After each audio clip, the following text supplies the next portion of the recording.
Good evening बच्चों। और आज की क्लास जो हमारी है संख्या पद्धति भाग 2। कल हम लोगों ने देखा था कि संख्या पद्धति की मुख्यतः कितनी प्रकार की संख्याएं होती हैं।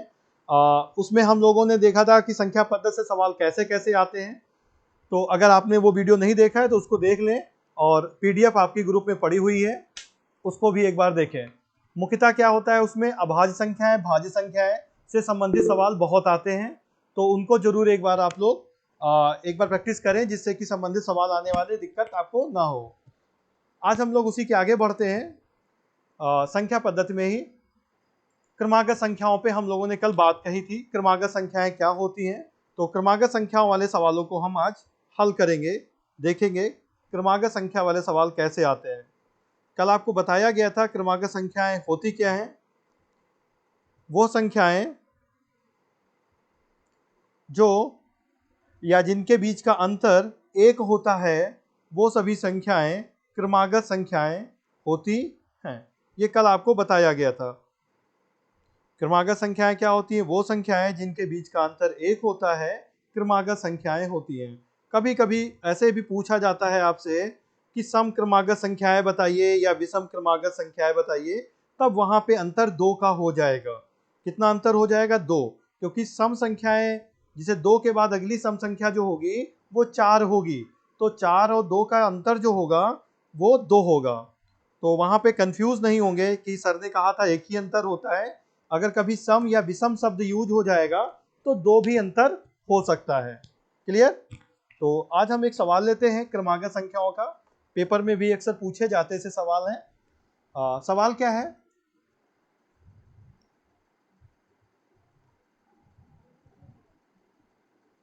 सवाल है दो क्रमागत संख्या ज्ञात कीजिए। क्रमागत संख्या है मतलब हमें दो संख्याएं ऐसी पता करनी है जो पास पास हो, जिनके बीच का अंतर एक हो। ठीक है ना? तो सवाल अगर पता नहीं होता है क्या क्रमागत संख्या है, तो ऐसे सवालों को हल करने के लिए सबसे पहले हम लोग मान लेते हैं, माना क्या? माना पहली क्रमागत संख्या, माना पहली क्रमागत संख्या कौन है? x है। पहली क्रमागत संख्या हमारी x है। जब पहली क्रमागत संख्या x है तो दूसरी क्या होगी? दूसरी क्रमागत संख्या, क्योंकि यहां पे सम और विषम की बात नहीं कही गई है, सीधे क्रमागत की बात कही गई है, तो दो क्रमागत जो संख्याएं जो होती हैं वो क्या होती हैं? दो क्रमागत संख्याएं, उनके बीच का अंतर एक होता है। तो अगली क्रमागत संख्या क्या हो जाएगी? x प्लस 1 हो जाएगी। क्या हो जाएगी? x प्लस 1 हो जाएगी। अब उसके बाद में फिर हम बात करते हैं, जब दो क्रमागत संख्याओं के बीच का अंतर एक है तो प्रश्नानुसार क्या कहा गया है? पहले अंक का 3 गुना। अब यहाँ लिख देंगे, मतलब यहाँ तो मैं सिर्फ एक लिख रहा हूँ, पेपर में सब कुछ लिखना नहीं आपको है। पेपर में सिर्फ शॉर्ट में x लिखा और x प्लस 1 लिखा। पहली संख्या हमारी क्या है? पहली संख्या हमारी x है, यही तो पहली है ना। तो प्रश्न में क्या कहा गया? पहली का 3 गुना, पहली का 3 गुना, तो x का 3 गुना, x का 3 गुना। आगे पढ़िए, दूसरी के 2 गुने, दूसरी के 2 गुने, दूसरी संख्या क्या हमारी है? x plus 1। किसका? x प्लस 1 का 2 गुना, से 5 अधिक है, से 5 अधिक है, से 5 अधिक है। तो इस प्रकार से हम उसको एक समीकरण के रूप में लिख लेंगे, और जैसे ही लिख पाएंगे उसके बाद आपका सवाल हो जाएगा। आप देखिए यहाँ पे सवाल पढ़िए, पहले अंक का 3 गुना, पहले अंक का 3 गुना, गुना का मतलब गुणा, दूसरे अंक के 2 गुने, दूसरे अंक के 2 गुने, से 5 अधिक है। अधिक है तो हम जोड़ देंगे, कम होगा तो घटा देंगे। क्लियर? तो यहाँ पे हल करेंगे हम 3x बराबर, अगर कभी भी कोई अंक ब्रैकेट से पहले होता है तो उसका मतलब होता है ब्रैकेट के अंदर जितने भी पद हैं सबके साथ वो संख्या गुणे में होगी। तो हम गुणा करेंगे यहाँ पे 2 की गुणा करेंगे x के साथ में, उत्तर हो जाएगा 2x। अब 2 की गुणा करेंगे 1 में, तो ये प्लस का साइन यहाँ पे प्लस का ही साइन लग जाएगा। 2 की गुणा करेंगे 1 में 2 हो जाएगा, और ये प्लस का 5 पहले से लिखा हुआ था। हल करेंगे अब हम, 3x यहाँ पे बाईं तरफ था और ये 2x कहाँ है, बराबर के दाईं तरफ। इसको हम पक्षांतर कर लेंगे, ट्रांसफर कर लेंगे बराबर के बाईं तरफ। ऐसा करते क्यों हैं? क्योंकि जो चर मान होते हैं वो हमेशा बराबर के बाईं तरफ रखे जाते हैं। गिनतियां जो होती हैं वो बराबर के दाईं तरफ रखी जाती हैं, ये आपको पहले से बताया गया है। तो 2 और 5 ये दोनों प्लस प्लस के हैं, तो प्लस प्लस का जो योग होता है वो जुड़ जाता है, 2 और 5 मिलके हो जाएगा 7। अब इसके आगे हम हल करेंगे। इसके आगे हल क्या होगा, 3x और 2x से घटा देंगे जब हम, तो बचेगा x। 3 से 2 चला जाएगा, बचेगा x। x बराबर हो गया 7। मतलब पहली संख्या कितनी हो गई, 7, तो दूसरी कितनी हो जाएगी, 8 हो जाएगी। सीधी बात है, अगली संख्या क्या होती है, उससे एक बड़ी होती है। तो पहली संख्या x 7 हो गई, दूसरी संख्या 8 हो गई। तो संख्याएं पूछा जाएगा कौन संख्या है, तो उत्तर आ जाएगा 7 और 8। उम्मीद है ऐसा सवाल अगर पेपर में आएगा क्रमागत संख्याओं का तो आपसे गलत नहीं होगा और उसको जल्दी से जल्दी आप कर भी लेंगे। ठीक है ना, गुड। आगे बढ़ते हैं। अगला सवाल कुछ स्क्रीन पे इस प्रकार है हमारे पास, पढ़ेंगे इसको हम। क्वेश्चन है 1 से 100 तक, 1 से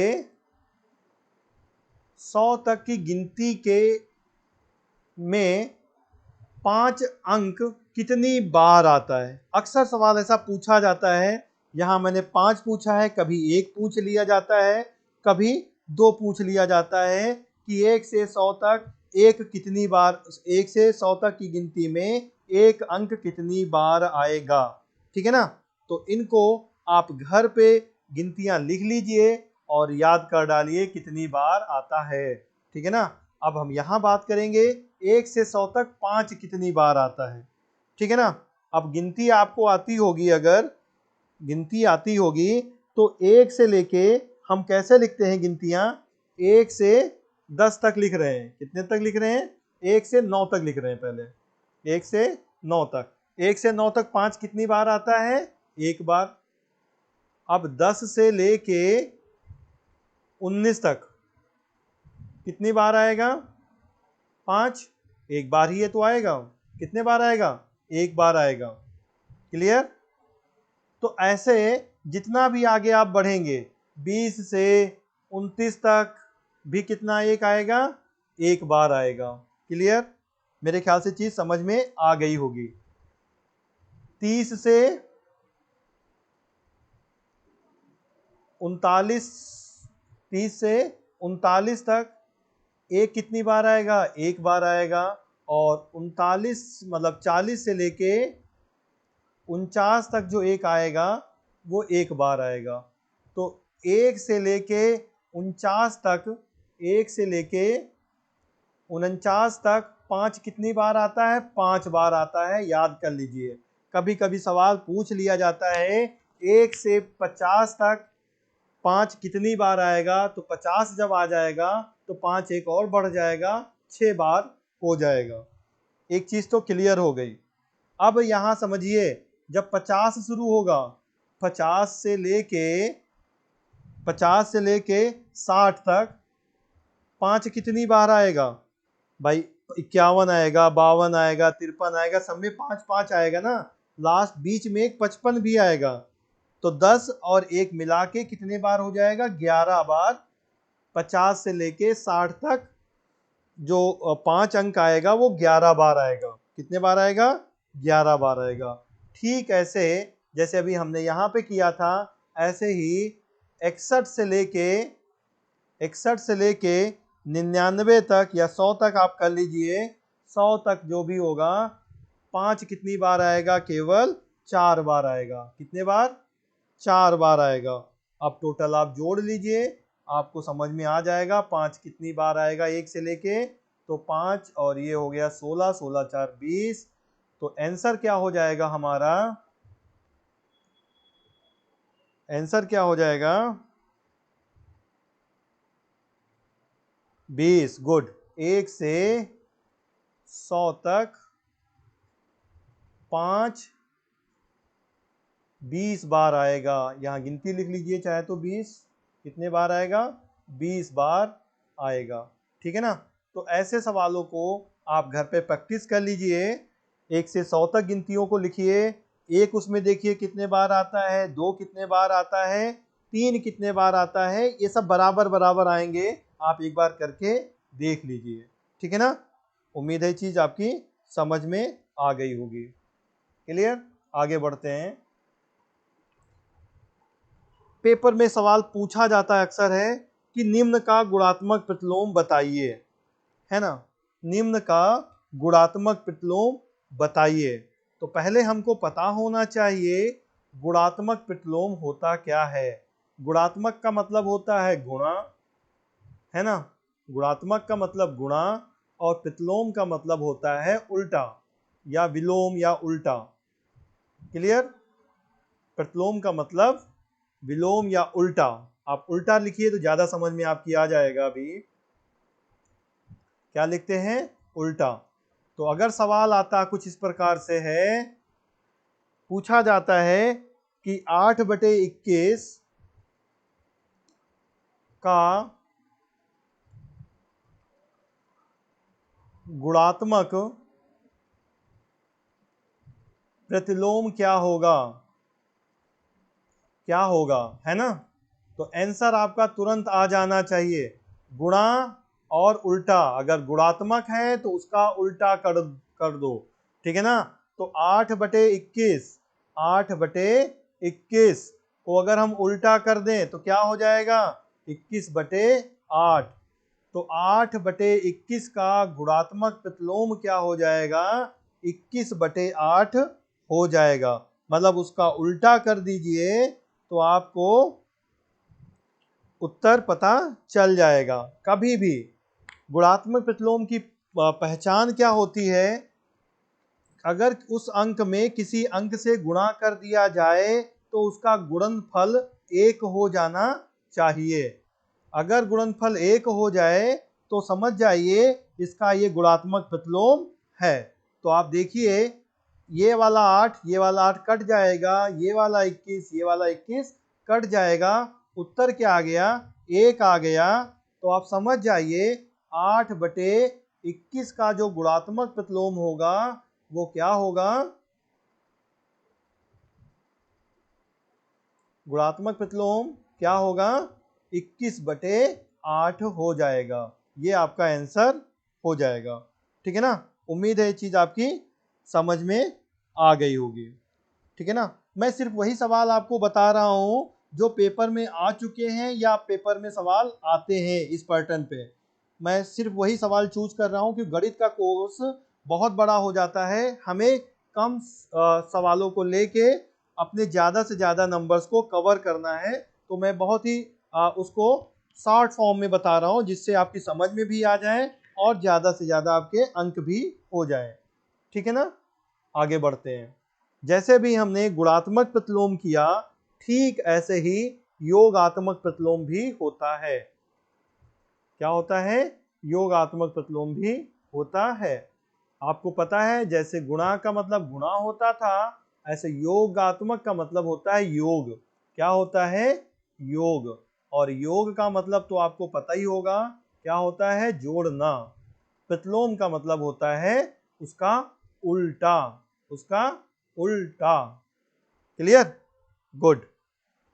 अब अगर सवाल कभी आ जाता है कि इसका योगात्मक प्रतिलोम क्या होगा तो अब हमें क्या करना होगा? मैं सवाल यहाँ पे नोट करता हूं कि कहा गया -3/8 का योगात्मक प्रतिलोम बताइए। योगात्मक प्रतिलोम बताइए। प्रतिलोम बताइए या क्या होगा। तो इसका जवाब आप हमें देंगे। इसका जवाब होगा 8/3। ये किसने बता दिया? गलत। गलत गलत गलत, संचय गलत बेटा। ये समझिए योगात्मक प्रतिलोम है, गुणात्मक नहीं है। गुणात्मक में गुणा करने से उत्तर 1 आना चाहिए, योगात्मक में उसमें जोड़ने से उत्तर क्या आना चाहिए आपका उत्तर, उसका जब जोड़ने से उत्तर उसका 0 हो जाएगा तो उसका योगात्मक प्रतिलोम होगा। ठीक है ना? क्या होगा? क्या इसमें जोड़ दो, है ना? जैसे अभी हम गुणा कर रहे थे तो -3/8 में क्या हम जोड़ दें, -3/8 में क्या हम जोड़ दें कि उत्तर आपका 0 हो जाए, है ना? तो इसमें क्या जोड़ दोगे आप? इसमें इसका उल्टा जोड़ दो बस। उल्टा मतलब इसका चिन्ह उल्टा, ठीक है ना? उल्टा मतलब इसका चिन्ह उल्टा हो जाएगा। अगर प्लस का साइन है तो माइनस का हो जाएगा, माइनस का साइन है तो प्लस का हो जाएगा। मतलब -3/8 में हमें क्या जोड़ना है? 3/8 प्लस का जोड़ देना है बस, तो हमारा उत्तर 0 हो जाएगा। इसका मतलब -3/8 का जो योगात्मक प्रतिलोम होगा वो 3/8 होगा। समझिए, वहां पे पलट देते हैं, उल्टा कर देते हैं, और यहाँ पे केवल चिन्ह उल्टा कर देते हैं। किसका उल्टा करते हैं हमें? चिन्हों का। याद रखेंगे, योगात्मक प्रतिलोम में हम चिन्हों को बदल देते हैं, उल्टा कर देते हैं। किसको? चिन्हों को। और जबकि गुणात्मक प्रतिलोम में क्या होता था, जो संख्या होती थी गुणा की, हम उसको प्रतिलोम उल्टा कर देते थे, जो संख्या होती थी हम उसको पलट देते थे। तो दोनों में बस यही अंतर है, गुणात्मक में जो संख्या दी जाएगी हम उसको पलट देंगे, जबकि योगात्मक में जो संख्या दी जाएगी हम उसके चिन्ह को पलट देंगे। क्लियर? उत्तर आ गया 0। तो -3/8 का जो योगात्मक प्रतिलोम होगा वो 3/8 होगा। क्यों होगा? हमने कह दिया कि इसमें क्या जोड़ दें कि उत्तर 0 हो जाए। तो उसका जब विपरीत चिन्ह जोड़ दिया जाएगा, किसी भी संख्या में उसका विपरीत चिन्ह जोड़ दिया जाएगा तो उत्तर हमेशा 0 हो जाएगा, है ना? जैसे 10 रुपए हमारे पास है, 10 में हम क्या कर दें कि हमारे पास 0 हो जाए। तो 10 यहाँ प्लस का था, अगर 10 में से 10 घटा देंगे तो हमारा 0 हो जाएगा। तो देखिए ना, ये प्लस का था तो इसमें क्या कर दिया हमने? हमने -10 जोड़ दिया। समझ गए? तभी तो उत्तर 0 होगा। तो बस आपको यही ध्यान रखना है, जो भी दिया जाए उसका विपरीत चिन्ह उसमें जोड़ दीजिए, उत्तर आपका क्या हो जाएगा? 0 हो जाएगा। और उत्तर 0 हो जाएगा तो संख्या का योगात्मक प्रतिलोम आपको पता चल जाएगा। उम्मीद है आपकी समझ में आया होगा। सवाल प्रैक्टिस करेंगे। क्लियर? अब हम लोग और आगे बढ़ते हैं। जो पेपर में सवाल आते हैं या आ सकते हैं, वो सवाल क्या हो सकते हैं?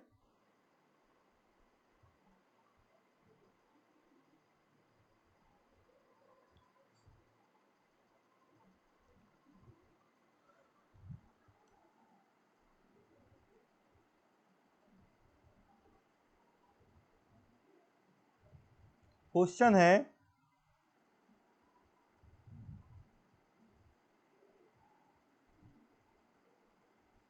निम्न में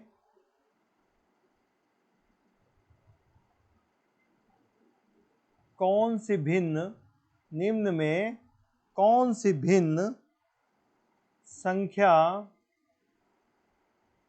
को 13/5 में जोड़ने पर उसका मान 1 हो जाएगा।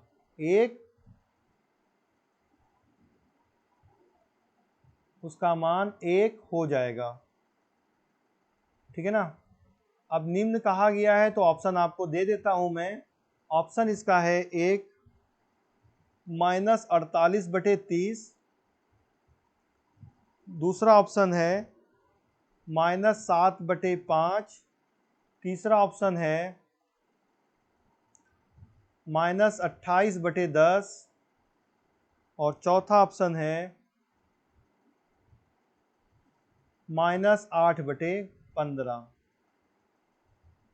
इसमें से हम क्या जोड़ दें कि उत्तर आपका 1 हो जाए, उत्तर 1 हो जाए।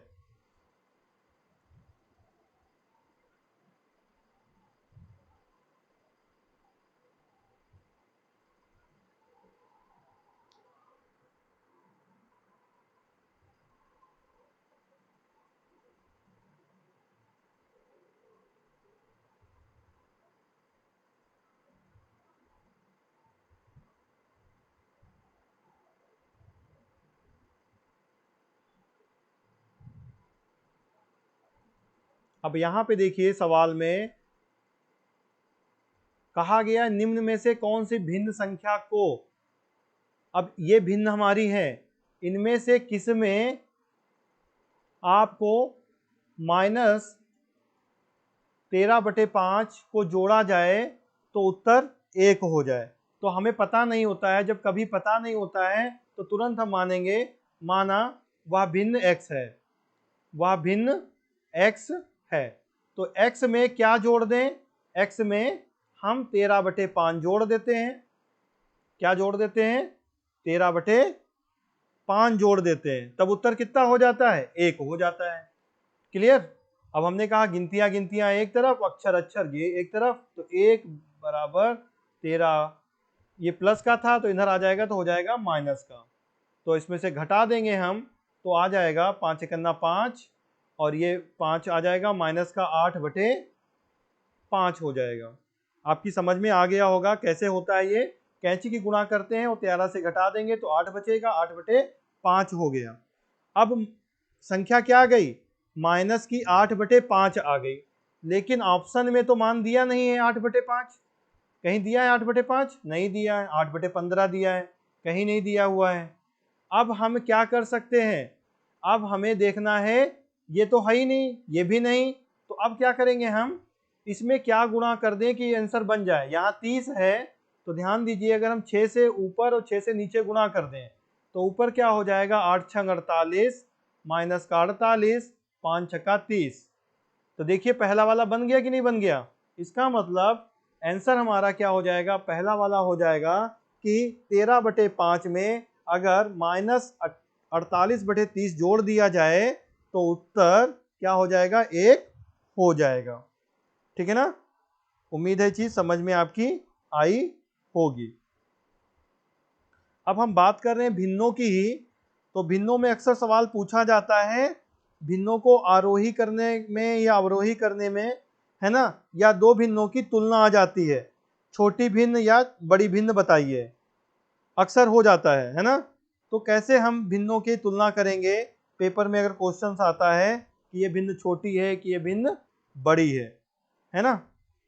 चलिए सवाल लेते हैं उसको हम लोग और समझते हैं कि अगर भिन्न वाले सवाल आ जाएंगे तो हमें कैसे आसानी से पता कर सकते हैं कि ये भिन्न बड़ी है या ये वाली भिन्न छोटी है। तो मैं सवाल नोट कर रहा हूं।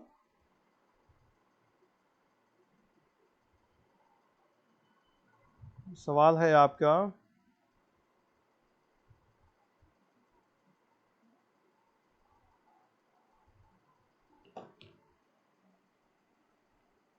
क्वेश्चन है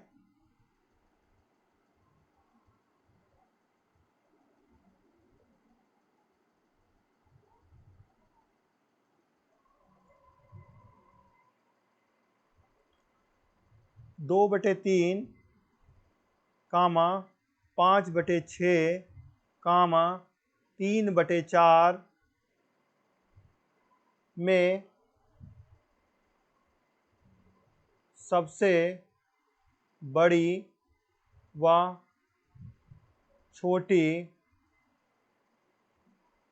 भिन्न कौन है। ये सवाल आपका है।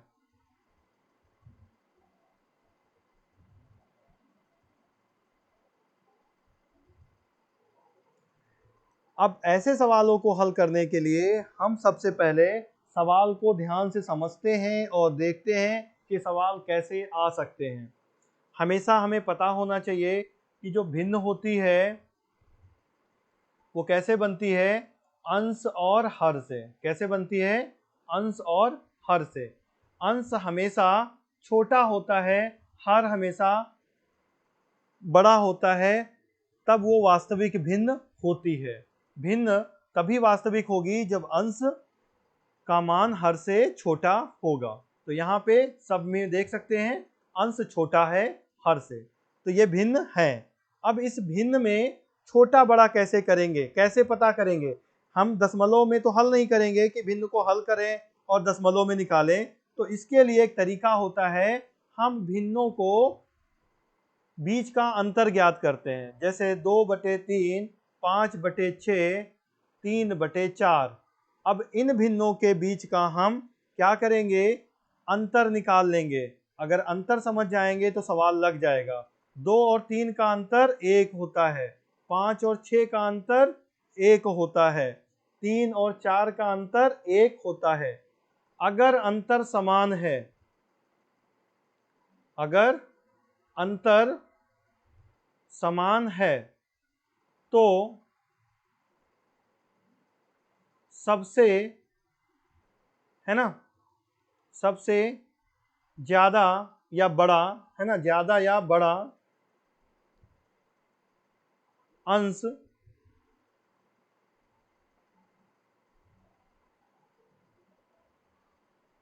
वाली भिन्न क्या होगी? बड़ी होगी। भिन्न बड़ी होगी। समझ गए? मतलब अगर अंतर बराबर है, अंतर बराबर है, तो जिसका अंश सबसे ज्यादा बड़ा है, अंश किसका बड़ा है? 5 यहाँ सबसे बड़ा है, तो भिन्न भी 5/6 बड़ी होगी। तो सबसे बड़ी भिन्न क्या हो जाएगी? सबसे बड़ी जो भिन्न होगी वो हमारी 5/6 हो जाएगी। तो जब बड़ी पता चल गई तो छोटी भी पता चल जाएगी। सबसे छोटी कौन सी हो जाएगी? सबसे छोटी जो भिन्न होगी जिसका अंश सबसे कम होगा। अंश यहाँ 2 सबसे छोटा है, तो सबसे छोटी भिन्न हो जाएगी 2/3। ये आपका उत्तर हो जाएगा। तो सबसे बड़ी भिन्न हमारी वही होगी जिसका अंश बड़ा होगा, सबसे छोटी भिन्न वही होगी जिसका अंश छोटा होगा। ये तब होगा जब इनके बीच का अंतर क्या होगा? बराबर होगा। अगर बराबर नहीं होगा तो इन्हें हमें बराबर करना होगा। वो हम लोग और आगे देखेंगे। क्लियर? मेरे ख्याल से बात समझ में आपकी आ गई होगी। गुड। ध्यान रखेंगे, ये तभी हम ऐसा काम करेंगे जब भिन्न क्या हो? वास्तविक भिन्न हो। मतलब जो ऊपर वाली संख्या है नीचे वाली संख्या से छोटी हो। क्या हो? नीचे वाली संख्या से छोटी हो। क्लियर?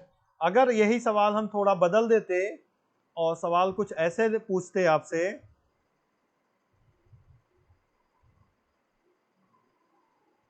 कि 4/3,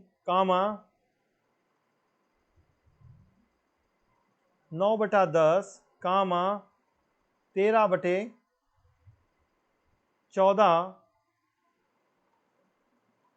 13/12। यहाँ पे थोड़ा सा हम और चेंज करते हैं क्योंकि हमने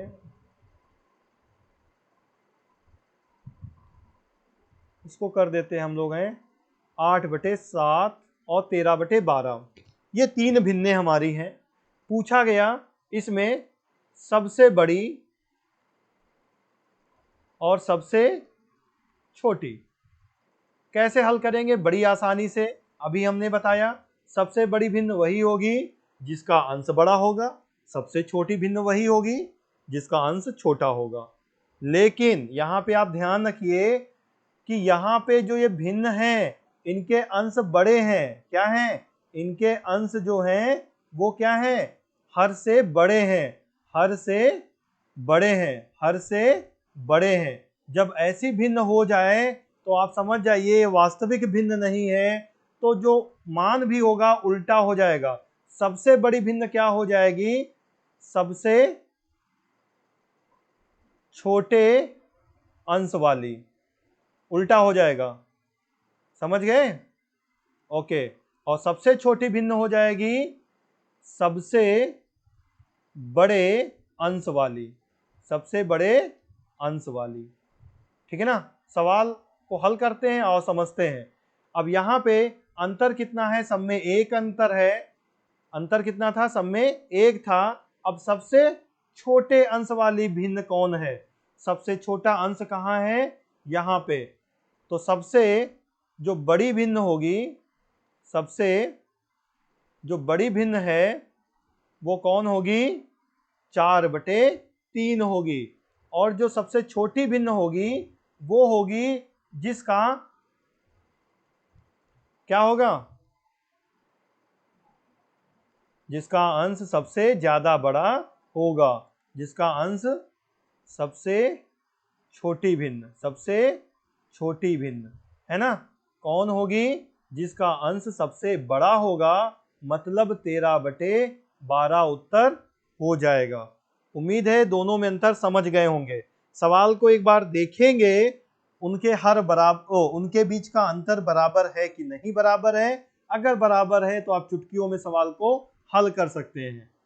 फिर क्या देखना है, अंश बड़ा है कि हर बड़ा है। अगर सब में अंश बड़ा है तो समझ जाइए सबसे छोटे अंश वाली भिन्न सबसे बड़ी होगी और सबसे बड़े अंश वाली भिन्न सबसे छोटी होगी। उम्मीद है समझ में आ गया होगा। ठीक है ना। चलिए आगे बढ़ते हैं।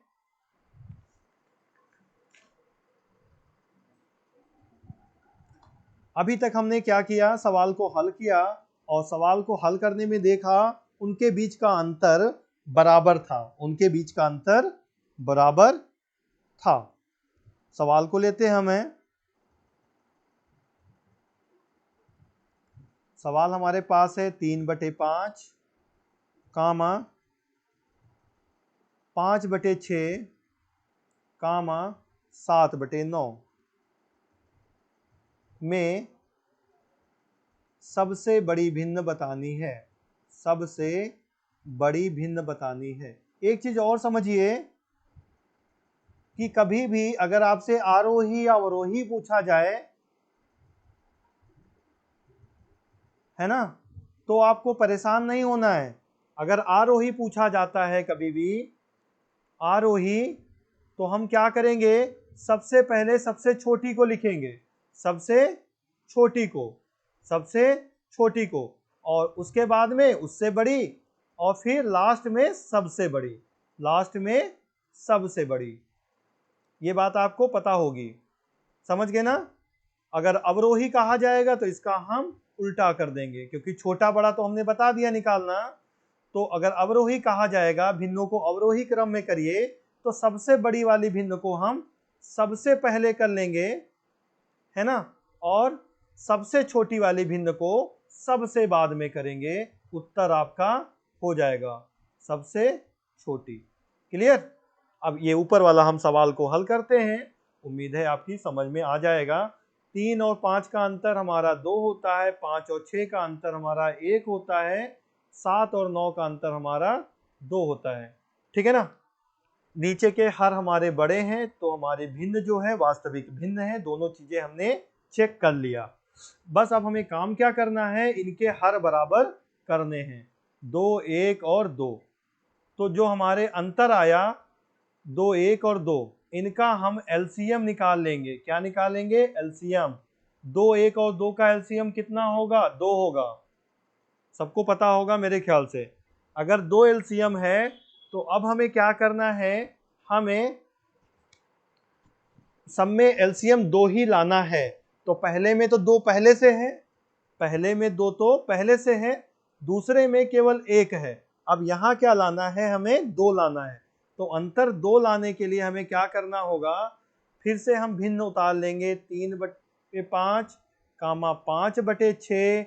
अब यहाँ अंतर लाना है हमको, 2 एलसीएम है 2, तो इसके एलसीएम से हम गुणा कर देंगे अंश और हर में। ठीक है ना। यहाँ तो एलसीएम जो अंतर था वो 2 पहले से था, तो उसमें हमें कुछ करना ही नहीं है। तो अब हमारी जो नई भिन्न बन गई, वो नई भिन्न क्या बन जाएगी, इसको मैं रफ कर देता हूं।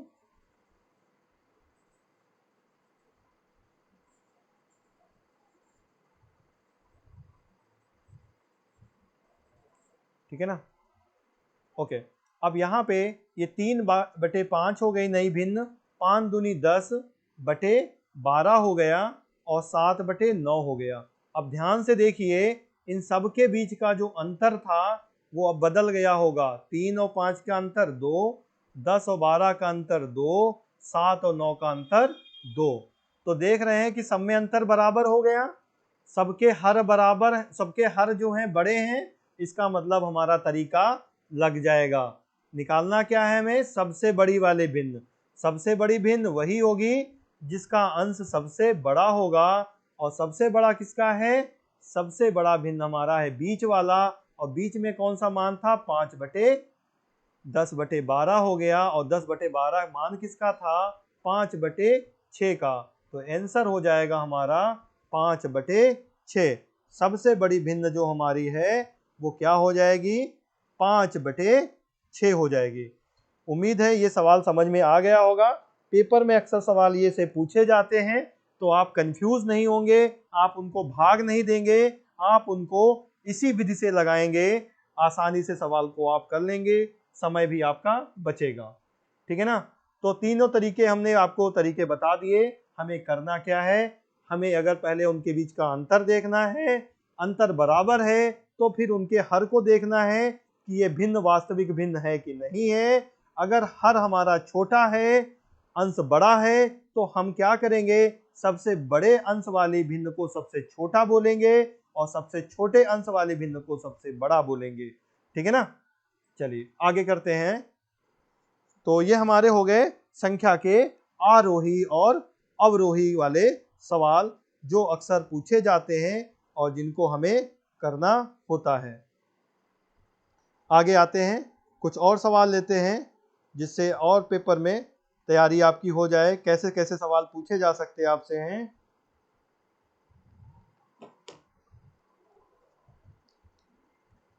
एक सवाल लास्ट टू लास्ट ईयर आया था, कुछ इस प्रकार से।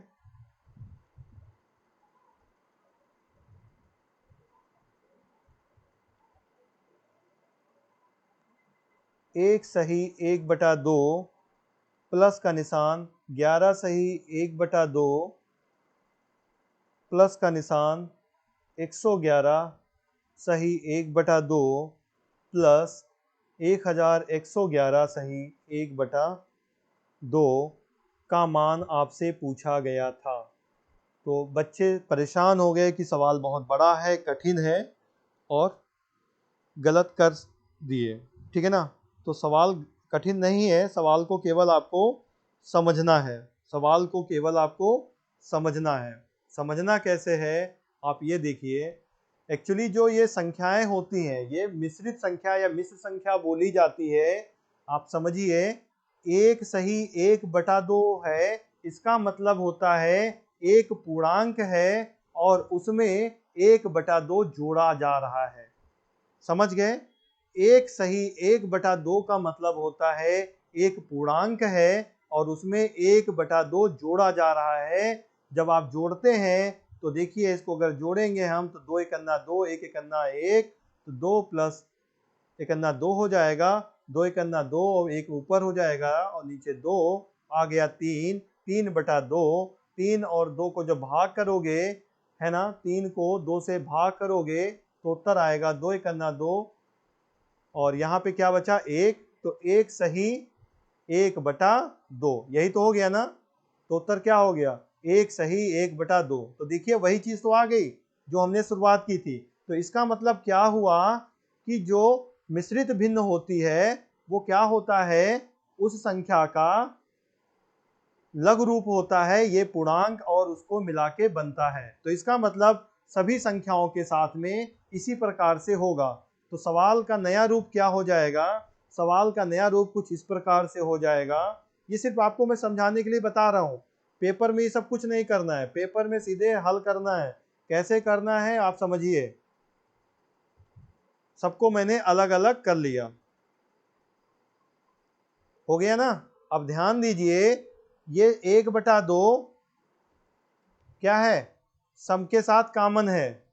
तो 1/2 को हम कॉमन ले लेंगे तो क्या बचेगा? यहाँ से 1 बचेगा, यहाँ से 11 बचेगा, यहां से 111 बचेगा और यहां से 1111 बचेगा। अब हल कर लेंगे हम, अगर इसको हल करें तो क्या हो जाएगा, 1/2 ये वाला मान हो गया और इसको जोड़ते हैं। अच्छा, जोड़ने का तरीका आप लोगों को पता है पेपर में कैसे जोड़ा जाता है। पेपर में ऊपर नीचे कभी रख के नहीं जोड़ा जाता है, हमेशा दाएं तरफ से शुरुआत की जाती है। देखिए, 1 1 2, 2 1 3, 3 1 4, क्या हो गया, 4 हो गया। फिर बचा क्या, ये हासिल कुछ नहीं बचा, 1 1 2 और 1 3, क्या आ गया, 3। कुछ बचा, कुछ नहीं बचा, यहां से बचा 1, यहाँ 1 1 मिलके 2। अब क्या बचा, एक वाला ये बचा तो एक यहाँ उतार लिया और यही आपका क्या हो गया। इसको चाहे तो आप हल कर लीजिए, इसको चाहे तो आप हल कर लीजिए। क्लियर।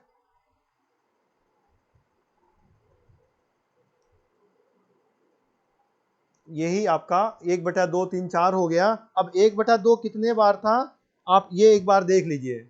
यहाँ पे 1/2 कितने बार था, एक बार ये था, 2 बार, 3 बार और 1/2 4 बार था। तो यहाँ पे लिख लीजिए 4/2, क्या हो जाएगा, 4/2। कितने बार था ये, 4 बार था, तो 1/2 को हमने 4 बार लिख लिया। तो इसको हल किया तो 2 दूनी 4, क्या आ गया, 2 गुणे 1 2 3 4। ठीक है ना, गुणा कर लो उत्तर आ जाएगा आपका, गुणा कर लो उत्तर आ जाएगा। 2 की गुणा करने से उत्तर क्या हो जाएगा, 2 चक्कू 8 हो जाएगा, 2 तिया 6 हो जाएगा, 2 दूनी 4 हो जाएगा, 2 एक अन्ना 2 हो जाएगा। तो 2468 उत्तर, सॉरी सॉरी सॉरी सॉरी, गुणा नहीं करना है यहाँ पे हमें, ये ऐड में है, क्या है, ऐड में है। क्या करना है, यहाँ पे हमें जोड़ना होगा, गुणा करेंगे तो गलत हो जाएगा। सॉरी, यहाँ पे क्या है, ये दूसरे ब्रैकेट में था, ये दूसरे ब्रैकेट में है जोड़ और ये दूसरे ब्रैकेट में है। ठीक है ना, तो इसका जोड़ आया हमारा 2, इसका जोड़ आया हमारा 1 2 3 4, इसका जोड़ आया 1 2 3 4। तो 1 2 3 4 में जब हमने 2 को जोड़ दिया तो आ गया 1 2 3 6, क्या उत्तर हो जाएगा, 1236। ठीक है ना।